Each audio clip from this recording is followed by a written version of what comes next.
अस्सलाम वालेकुम वीवर्स, आज हम बात करेंगे तीसरे टेस्ट के लिए जो इंग्लैंड की टीम ने अनाउंस किया है कि वो अपनी टीम दूसरे टेस्ट में जो खेली गई थी वही अनचेंज खिलाएगा। अब पाकिस्तान को इस टीम के मतलब अपनी प्लानिंग करने में ज़रा आसानी भी हो जाएगी, क्योंकि पिछले दिनों से यही प्लेयरों के साथ खेल रहे हैं। पहला टेस्ट, दूसरा और तीसरे में वही प्लेयर शामिल होंगे तकरीबन। हम देखते हैं कि इन प्लेयर्स में जो रूट, बटलर, क्रिस वॉक्स जो बैटिंग में अच्छा परफॉर्म करने के सलाहियत भी रखते हैं और कर भी रहे हैं। पाकिस्तान के लिए यही ज़्यादा ख़तरा है बैटिंग में। और बॉलिंग में देखा जाए तो क्रिस ब्रॉड और एंडरसन जो 7 विकेट की दूरी पे हैं, 7 विकेट की दूरी पे हैं 600 विकेट हासिल करने के लिए। वो दुनिया के उन चंद बॉलर्स में शामिल हो जाएंगे ये टारगेट अचीव करने के बाद जो 600 या 600 से ज़ायद विकेट ले चुके हैं। हम उम्मीद करते हैं कि एंडरसन इस टेस्ट में अपना टारगेट अचीव कर पाएँ और शायद ये उनके रिटायरमेंट के करीब का जो अहम तरीन मौका है, इसी की तलाश में हैं वो। जैसा कि आपसे बात हो रही है कि इंग्लैंड के प्लेयर से पाकिस्तान को ख़तरा है, उनके लिए प्लानिंग कर रहे हैं।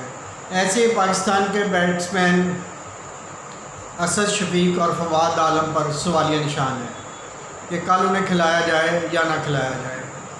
और पाकिस्तानी मैनेजमेंट अभी तक इस तज़ब्ज़ुब में है कि इनके बारे में क्या फ़ैसला करे, जबकि बॉलिंग साइड पे नसीम शाह पूरे दौरे में अभी तक कोई इतनी अच्छी कारकर्दगी नहीं दिखा सके।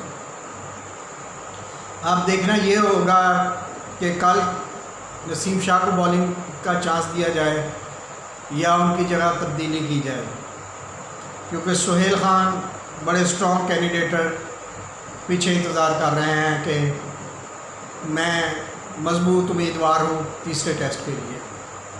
उन्होंने टेस्ट से पहले जो प्रैक्टिस मैच थे उनमें बहुत शानदार बॉलिंग करवाई थी। अब पाकिस्तानी मैनेजमेंट जो है वो बैटिंग के साथ साथ एक जो बॉलर है नसीम शाह, उसके मतलब भी तज़ब्ज़ुब का शिकार होगी कि क्या किया जाए। फ़ैसला तो उन्होंने ही करना है। हम उम्मीद करते हैं कि जो भी प्लेयर खेले वो पाकिस्तान के लिए अच्छी परफॉर्मेंस दे। हमारे पाकिस्तान का सारा दारोमदार बैटिंग में बाबर आज़म, शान मसूद, आबद अली और रिजवान पे होगा, और बॉलिंग में यासर शाह, शहीन शाह अफरीदी और मोहम्मद अब्बास पर होगा। अब देखें ये अपनी सलाहियतों के एतबार से पाकिस्तान के लिए क्या परफॉर्मेंस देते हैं इस टेस्ट में।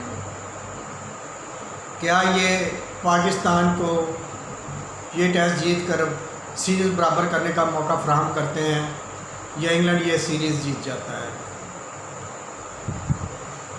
जैसा कि कुछ मुबस्सिरीन कह रहे हैं कि वन डाउन अज़हर अली को नहीं खेलना चाहिए, बाबर आज़म को मौका देना चाहिए और अपने आप को पीछे रखना चाहिए, ताकि बाबर आज़म ओपनर के साथ अगर वन डाउन पोजीशन पे जब ज़रूरत पड़े तो वे बेहतर परफॉर्म करते हुए कोई लंबी इनिंग्स खेलें, ताकि बाद में आने वाले बैट्समैन बॉलर्स के प्रेशर से निकलें और अच्छा खेलने की कोशिश करें और पाकिस्तान को बेहतर से बेहतर स्कोर दे सकें।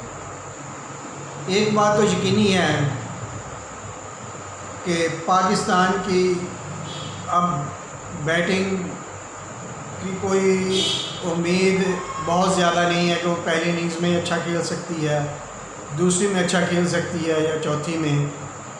कुछ भी नहीं कहा जा सकता, क्योंकि अनप्रडिक्टेबल है पाकिस्तानी टीम। इसके बारे में पेशीन गोई करना पहले से बहुत मुश्किल है। हम उम्मीद करते हैं कि पाकिस्तान की जो भी बैटिंग उतारी जाए वो कोशिश करे कि इंग्लैंड को टफ टाइम दे अच्छी बैटिंग करे और अच्छा स्कोर दे। अब देखना ये है कि पिछला टेस्ट जो बारिश की वजह से बहुत ज़्यादा मुतासर हुआ, इस टेस्ट के बारे में भी है कि थोड़ा बहुत ज़रूर इफ़ेक्ट होगा बारिश की वजह से। उम्मीद करते हैं कि ज़्यादा से ज़्यादा खेल हो और पाकिस्तान इस टेस्ट में जीत कर सीरीज़ बराबर करे। उम्मीद यही है कि पाकिस्तानी टीम अपना पूरा ज़ोर लगाएगी, क्योंकि जब पाकिस्तानी ज़्यादा अंडर प्रेशर प्लेयर होते हैं तो वो कोशिश करते हैं कि बेहतर से बेहतर परफॉर्मेंस दें और जीतने की भी उसी वक्त ज़्यादा कोशिश होती है। रिलैक्स होकर खेलते हैं तो हार जाते हैं। ये आप देखते हैं कि कल टेस्ट शुरू होता है तो पाकिस्तान इसमें क्या परफॉर्मेंस देता है। हमें उम्मीद करनी चाहिए कि पाकिस्तान इस टेस्ट में बहुत अच्छी परफॉर्मेंस दें। कल इस टेस्ट के बारे में बात होगी। आप हमारा चैनल सब्सक्राइब करें, शेयर करें, लाइक करें, कमेंट करें। Thank you.